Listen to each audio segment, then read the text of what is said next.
ဘုန်းကြီးကြောင့်မဖက်နဲ့တော့ပြီးခိုးမဲ့ကိစ္စကိုအေးမင်းဘယ်သူမှမသိသေးနဲ့နော်ဟေ့ဘယ်သူမှမသိသေးနဲ့ဆိုရော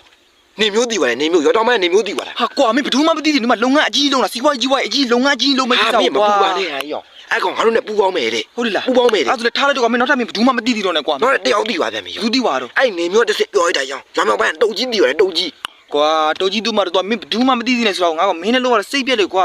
အဲ့တုတ်ကြီးကငါတို့နဲ့ပူပေါင်းဆောင်ရမယ်တဲ့ပြီးတော့ကွာအဲ့ဒါဆိုလေပြီးတော့နောက်ထပ်တော့ဘယ်သူမှမသိသေးတော့နဲ့ဟုတ်တဲ့တယောက်တည်းရောဘယ်သူသိပါတော့ဟေ့အဲ့ဒီတုတ်ကြီးကနေတစ်စင်ပြောရတာလေဥပချီရဲ့သား9ယောက်သိရမလားအေးအသား9ယောက်ကသိပါတယ်ကွာသား9ယောက်သိပါတော့မင်းကွာမင်းဘယ်သူမှမသိသေးနဲ့တော့ပြောရတဲ့နဲ့ကွာတီးပြောင်းတီးတော့ကွာ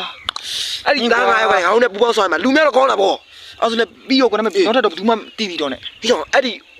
သိရမလားရောတော်မတုတ်ကြီးလေအဲ့တုတ်ကြီးကပြောတဲ့အချိန်မှာအဲ့သား9ယောက်ကိုဖက်နဲ့ခိုးမဲ့မျိုးထက်နဲ့ခိုးမဲ့လို့ပြောတဲ့အချိန်မှာရောဘေးကရေချိုးနေဒေါ်သန်းလာကြောက်ပါတယ်သိပါတယ်ဒေါ်သန်းလာပါသိသွားတာရောဒေါ်သန်းလာပါသိပါဘယ်လိုလုပ်ရတော့မှတော့သွားပြီပေါ့ကွာမင်းလည်းမိပြီပေါ့ငါတို့မမယူဒေါ်သန်းလာရဒိုးနဲ့ပူပေါင်းပါတယ်ဟုတ်တယ်လားအေးအဲ့ဆိုမဆိုးပါဘူးကောင်းပါလေရပါလူများတော့ပိုကောင်းတယ်နောက်တော့ဘယ်သူမှမသိသေးတော့နဲ့နော်အေးဒါအဲ့ဒေါ်သန်းလာရသိပြန်ပြီးတော့ရောရွာတဲ့ညနေတော့ရံဖြစ်တာလေ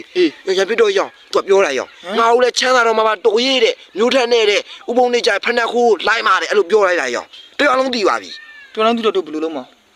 ဖက်နဲ့ခိုးလို့မရတော့ဘူးဘယ်လိုလုပ်ရမှာတော့တရားလုံးပြိမှာတော့ဘယ်သူဖက်နဲ့ကိုတော့ခိုးမှာတော့မင်းအဲ့ဒါကြောင့်ဘယ်သူမှမသိသေးနဲ့ဆိုတော့ကွာမင်း